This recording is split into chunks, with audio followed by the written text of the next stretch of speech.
Hey folks, welcome back to Let's Play Nobunaga's Ambition Sphere of Influence. I'm the mysterious JG.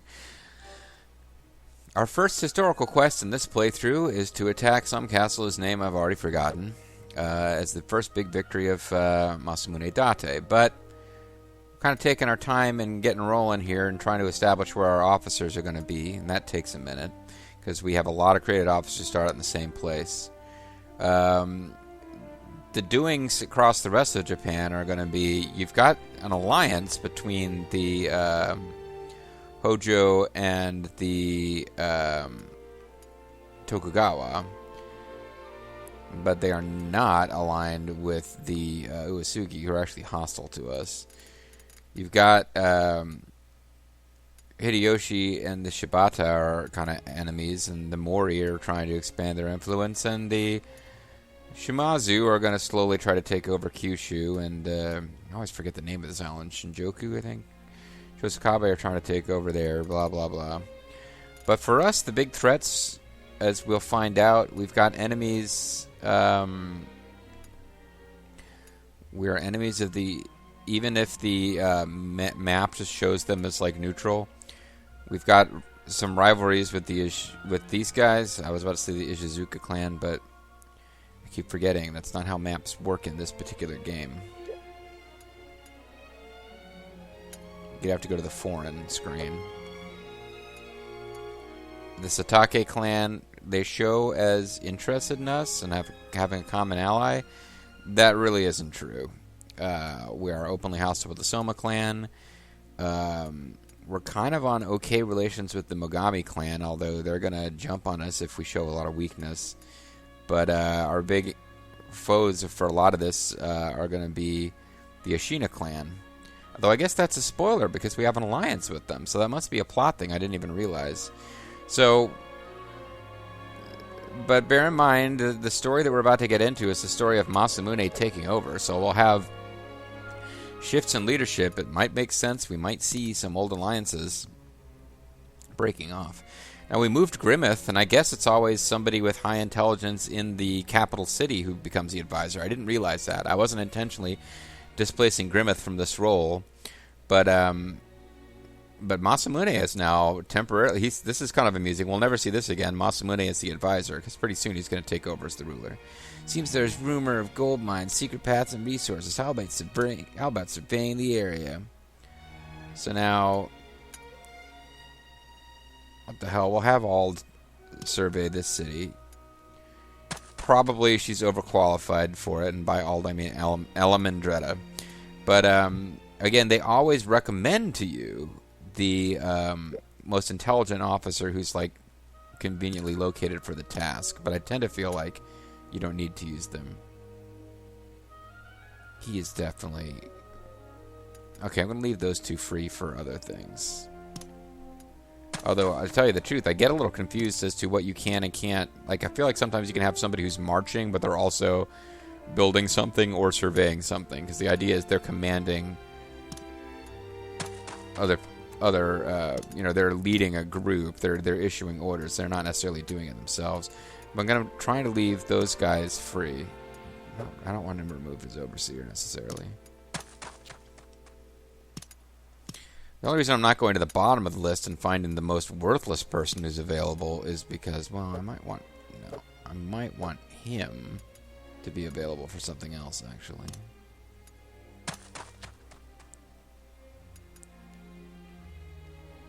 I'll worry about covert later. Well, might be worth getting these guys on our side early. So if you don't recall from my last LP, covert... You can use gold to try to win the support of tribes, and if a tribe supports you and you're marching and fighting in their area, they'll send troops to help you, and if they have a really high support for the other force, they might send troops to support the enemy. And you can absorb them if you get 100% support, which is really only possible if there's no other clans nearby and you've geographically isolated them. You can absorb them into one of your cities for population increase, but generally having the tribes around gives you some other boost that's worth holding on to instead. But you usually want to have high support from the tribes. We will use you for that. And And there's other tribes that can't be supported. I'm not going to worry about it now. This is the Entice command. You can get a list of officers. You can try to send someone to increase their discontent as long as they stay in orange or red. And you fill their discontent to a certain level. You have different things you can do. You can get a secret agreement with them where they won't fight you, which means if they are sent out to march, they will tell that, they won't participate in combat. I've had that used against me. It's kind of frustrating, and there's historical basis. Like the leader over, the individual samurai had a lot of power over their own troops. So even if you'd pledged loyalty to one daimyo, there would be cases where somebody would just not, they would, claim that they didn't receive orders. There was a breakdown of communication. The most famous example from the period probably being Iti-Biti Kobayakawa, who had kind of pledged his loyalty to both sides and was refusing orders from Mitsunari at Sekigahara and ultimately came in on the side of Ieyasu. All the way to them just leaving the force they're in and joining you is another thing that you can do through the Entice command. But it takes forever, it's expensive, and every time I try to use it, before I can get any really good result, the other clan does something to increase that person's loyalty so they won't go along with me anymore. Or the other thing is you can only do it on moderately to highly disloyal officers in nearby cities. So like once you've got a lot of cities, you can just, like, if I were, at some point over this LP to take over the entire Northeast before I move into the center of Japan, I just shove everybody whose loyalty is red up into the boonies, and nobody can really recruit them away from me. It is, of course, better to just take care of your officers so they're satisfied. To the satisfied, whatever it is. But anyway, foreign diplomacy, perform diplomacy, and gain trust. You can spend a lot of effort on this, and I actually find it kind of fun, but knowing that we're not going to keep any of the results of this, that, like, particularly the Imperial Court, I could spend a lot of time and gold increasing the Date clan's standing in the Imperial Court, and as soon as we finish this scenario and go to the Kyosu Conference scenario, and then jump to the Sekigahara scenario, it'll all be undone, so I'm not going to do that right now. Instead, let's look at infrastructure. Is there anything we should be doing? We could be building a facility, upgrading base structures. First thing I want to do is build facilities, if we have facilities that need to be built. So any city that's glowing yellow has facilities that can be built. So for example, we could be building a facility here. This is an agricultural district. There's different facilities we could build. I favor ones that have 2 levels. And which one you want to build really depends on what's adjacent. So with the agricultural ones, I tend to like Kargelmans because they make adjacent districts better for conscripts. And I don't know that many other ways to improve conscripts. Canals makes your district better for crops and makes adjacent ones good for crops and commerce. If there's nothing else nearby that's being affected, you can go with temples, but that lowers innovation. Innovation's like a sliding numerical scale from progressive to conservative. So temples we kind of don't want. Hunting ground increases attack power of units from this base. That honestly might be worth building. I don't know how much it increases it.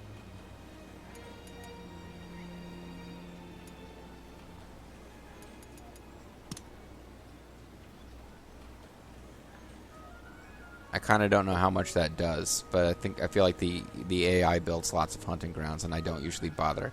I usually try to do either villages or canals, depending on what's adjacent. So let's do villages. And we will use Masamune, because he'll be done really fast. Is there anything else that can be built here? No.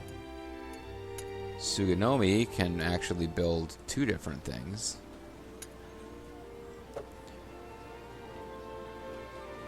So we've got iron here, eh? So strengthen storm attacks.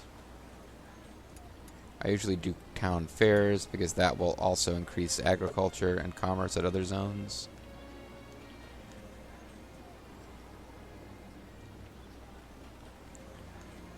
So if I were to build like commerce here and eventually expand this zone to be a commerce coin exchange, would be benefiting them both. We also have rice dealer, which makes population increase quickly. I used to always use that. I haven't been using it recently. And then we have tea houses, which can increase innovation. I'm going to be getting my innovation by building Western churches at the military districts. So for here, we're going to go with town fair. Storm attack, as opposed to just regular old attack, is it's a special. Specifically, it's used for when you're assailing a castle whose defenses and hit points are so high you can't really just encircle it. You've got to send men against it, and it can be extremely costly. And I don't like using storm to take castles unless I have to, but sometimes we will. So we will have... This will take for far too many days. Send someone else. He actually is kind of terrible. Let's come back and do that when the new officers arrive. Because all the guys who are available to do Paul here suck. So now we got, again, garden makes adjacent units more suitable for conscripts. It's a weird one. It's not going to do... It will do nothing for our max conscripts. But if it's next to another place with conscripts, it will. It's strange. Shrines, maximum popularity increases. Drill grounds, kind of a dead end, like you can't advance past the first level. No theater. I like Kabuki theater, but I much prefer no theater. Theaters and no theaters make your population increase quickly. Again, the last time playing through, I used to use them all the time. But I think what we're going to go for is churches and cathedrals to get our innovation up. And it makes the district more suitable for conscripts. So it's like a drill grounds. It increases by from 234 to 390. This will go 234 to 390, but it will also increase our innovation. And there will be reasons that you'd want to have high or low innovation depending on what playstyle you want to do. I'll try to get around to explaining all this eventually. It's going to take a moderate amount of time, so by the time he's done, other officers will be there. We've used all our labor. I guess I forgot how little labor we have at the very beginning of the game. So let's give everybody a month to finish their tasks. We could use 2 labor to develop somewhere. Toiling in the fields. See if there's any place whose conscripts are way lower than they could be. Yeah, actually, Yonezawa Castle kind of has low conscription for what could be going on. So, the way this works, you're developing of cities, and I'm going to try to use auto for a lot of this, because you can save a lot of time. Once our empire is big enough that we have enough labor to spend tons of time going through each individual one. You appoint someone to actually oversee work, increasing your crop output, not literally producing food, just increasing how much harvest you make every year. And then you have people who aren't literally producing gold, but they're increasing the amount of gold that comes in every month. And then with conscripts, it increases the amount of conscripts you get each month. But the conscript score, there's a white bar, as you can see. Boop, you appoint somebody, it goes up. There's a red bar here. It can't go above a certain amount because you've got to have food to feed the conscripts or high enough crop score to support that many conscripts. I've never really figured out what's the big deal or difference between using conscripts and professional soldiers because, or just, I don't know, there's different troop counts between conscripts and other soldier types. But your overall soldier counts, I feel like, are helped by having conscripts. It's not like, Allied General, where you know that the Russian conscript troops are worthless and you need professional Red Army soldiers. But we will have Bean get the conscript score up here to make sure we have a nice troop count going. And as you can see, there's now a little soldier logo here because this district will be working on that. And we can go over to advance the turn, because this game is turn-based, in a sense. in that everybody inputs their commands at the same time, spends their labor points for the month, and then you actually advance time and things like combat happen. Ooh, I had this thing super sped up. I didn't realize. So we've got all these officers arriving at the cities. I don't know why one of them got 5 and the others got 4. I miscounted somewhere.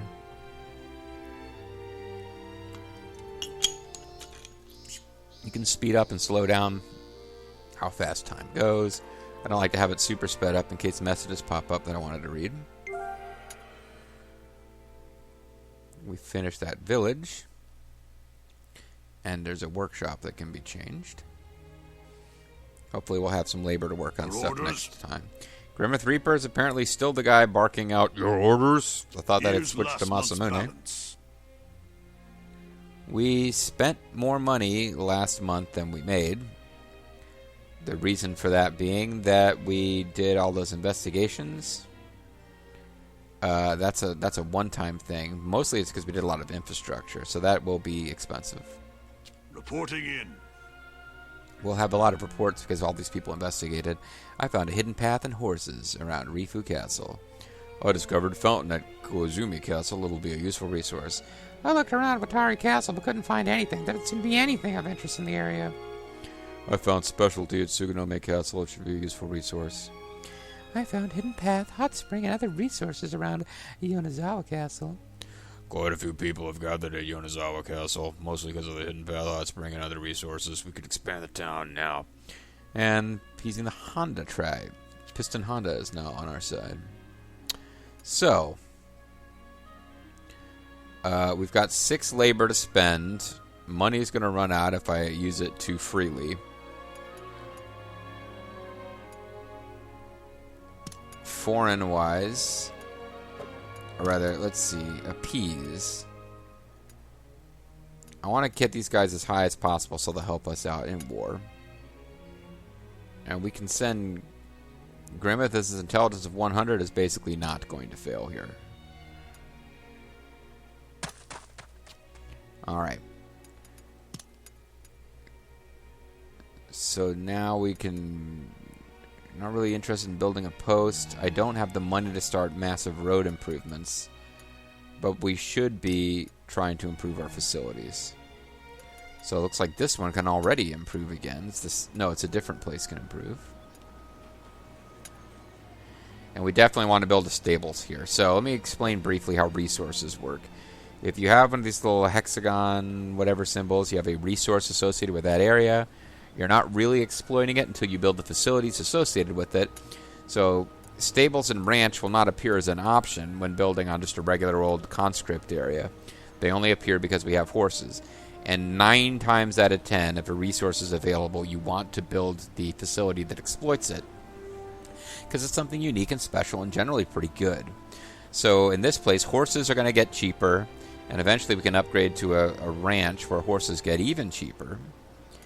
And it opens up the ability. Improvement riding ground means that eventually, and this takes a long time, but eventually the main castle, not the town, but the castle, will be able to build riding grounds, which is something that I believe riding grounds gives us free horses, every month or every 4 months or something. That's a long ways off, but we probably want to do this. Get cheap horses. Although, we've only got enough labor to afford one improvement. Let's see if we want to do one of the other improvements first. This early game, you have to make lots of decisions about which one do I want first. Later, you should have plenty of labor for everything. So this would be a good place to build something that has a benefit for surrounding areas. We'll eventually be building a military thing there. Unfortunately, none of these ones at the craft areas can really benefit military, but you can build town fairs and coin exchanges, which will mean any commercial or agricultural nearby will improve. So let's get JG Mystery working on this. Although JG Mystery with the 100 poll score should probably be the overseer here.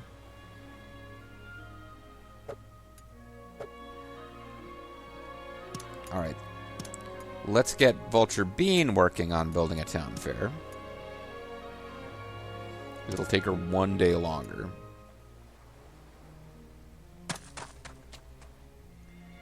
And then we can go build, we can develop. And at that time, we will change JG Mystery to being the overseer. Unless we actually do something with him, it won't stick. So let's do that, and we'll raise the ceiling on conscripts. Now all of our money, our labor is all spent. And our money is almost gone too. But we do have... They've got 1,000 troops there, and they've got 3,000 here that'll probably come try to help out. I say we give it 1 more month to get this tribe on our side, and then we launch our attack.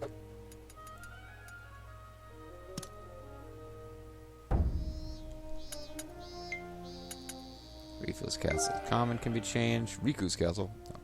Church has been constructed. We're sucking up to the Westerners. I don't think Masamune is serious about believing in this. Certainly Teramune isn't. Built our town fair. You got to spend money to make money in this game. We've got to develop our commerce, so we've got enough gold to do this stuff. Includes selling food sometimes to get more money. Your orders? Templar. Here's last month's balance. So I already made slightly more money than we spent last time. Or sorry, slightly more money than we made this last month. Reporting in. Harvest of rice. Not a very big one. Honda Tribe supports us. Okay.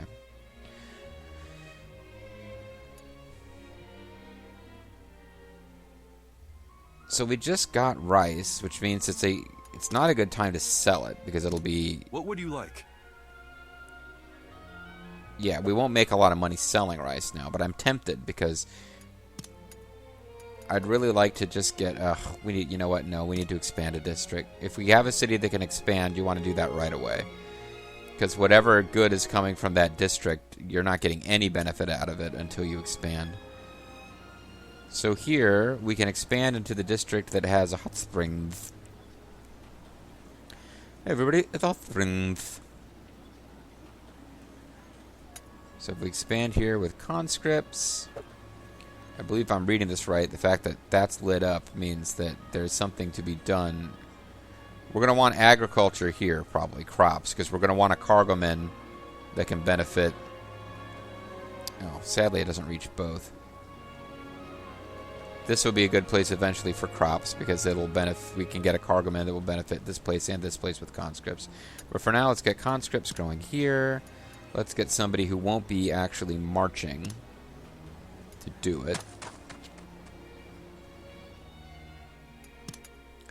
Let's manually get some development going here so that I can make sure we've got the... Yeah, you are not going to stay Overseer here. We will have Overseer Grimmeth.